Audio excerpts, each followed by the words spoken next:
IGCSE Computer Science Syllabus Statement 1.3.3K.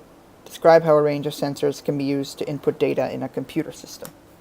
So, sensors are a type of input device, but they're a little bit different. What we need to know for the course is a bit different. We need to know more about sensors than any other input device.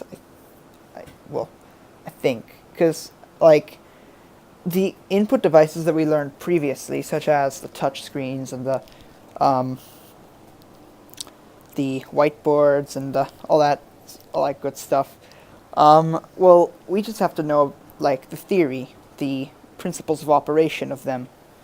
But here with sensors, we have to apply them into scenarios which we don't know what basically we don't know what we're going to get in the exam. They're going to give us a scenario. We have to describe how sensors can be used for that. Now, that'll be looked at in the next video, but this video will go through all of the 9 sensors that we need to know, and then we can learn about how they are used. And we'll also go through an exam question as well in the next video. So, sensors are devices which read or measure physical properties. So, these basically are sensors. These are the 9 sensors that we have to know. This is the temperature sensor. This is the moisture or humidity sensor. This is the light sensor. This is the infrared or motion sensor. This is the pressure sensor. This is the sound sensor. This is the gas sensor. This is the pH sensor. And this is the magnetic field sensor. So these are what we have to know. So we'll look into them now. So basically, physical data is what is known as analog. This means that it's constantly changing and doesn't have a discrete value. Analog data requires some way to interpret.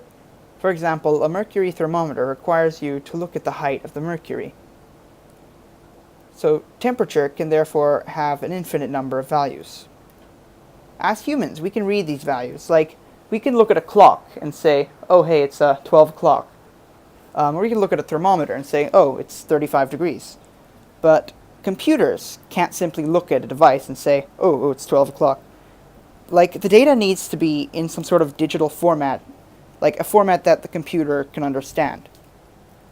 This is done by using an analog to digital converter, or ADC, as we're going to call it for now. This device converts physical analog values into discrete digital values. So we get the analog data here, the ADC, and the digital data. Now, we don't have to know how the ADC works. We just have to know that it plays a part in changing analog data into digital data. When computers or microprocessors are used to control devices, it is necessary to use a digital to analog converter, so a DAC. And these are used with an actuator, which is a type of electromechanical output device used to control something. So an actuator could be an actuator could be like a relay or motor or valve, and we'll learn about these in output devices, because an actuator is an output device, but just know that actuators are used in the process of a sensor system, really.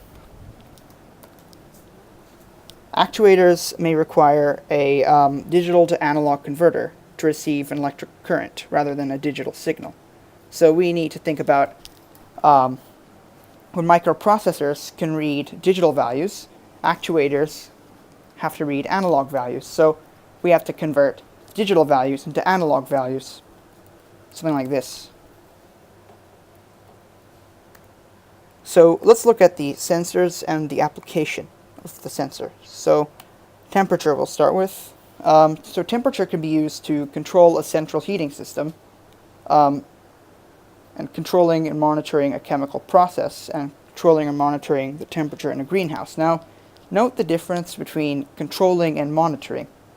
Now, controlling is when you control something. So the microprocessor has something to do with the control of devices, of actuators. Monitoring is a bit different. Monitoring is when the microprocessor can read values, but cannot do anything about, can't change anything. All it can do is monitor, and if something is out of place, it can output a warning message. So we'll look at that in the next video as well. Moisture/humidity, used for controlling or monitoring the moisture levels of the soil in a greenhouse, controlling or monitoring the humidity levels of the air in a greenhouse, monitoring the dampness in an industrial application. Light sensors can be used to control street lights, controlling or monitoring lights in a greenhouse, and controlling headlights in a car. It's important that you know about these applications, just in case the exam throws something at you. So, for example, if the exam says, oh hey, describe how a microprocessor and a humidity sensor can be used to, control the humidity levels of the air in the greenhouse, then you're going to have to know these applications so that, you can, you can just know what to do for the exam. Infrared or motion sensor, controlling the windscreen wipers in a car, monitoring intruders in a burglar alarm system, and controlling doors in a shopping mall. So when you walk into a shopping mall, ooh, the door's open. That's done by a motion sensor. Pressure sensor, monitoring intruders in a burglar alarm system, controlling a weighing system, and controlling and monitoring a gas pressure related process. Also, pressure sensors can be used to control doors in a shopping mall as well, as they'll sense your weight and then open the door. Sound sensors can, again, monitor intruders in a burglar alarm system and monitor the noise of liquid dripping from a pipe. And finally, last slide, gas sensor can monitor pollution in water or in the air, monitor the oxygen and carbon dioxide in a greenhouse, and monitor carbon dioxide leaks in a power station. pH sensors, controlling and monitoring the acidity or alkalinity of soil in a greenhouse, and monitoring pollution in water. And magnetic field, last one, controlling an application which involves magnetic field changes, and controlling an anti-lock braking system in cars. An application which involves magnetic field changes, well, that can include stuff like cell phones, or so take your mobile phone, for example, or tablets. You could have orientation. If you turn your phone around, the screen will also turn. So that's pretty much how these can be used.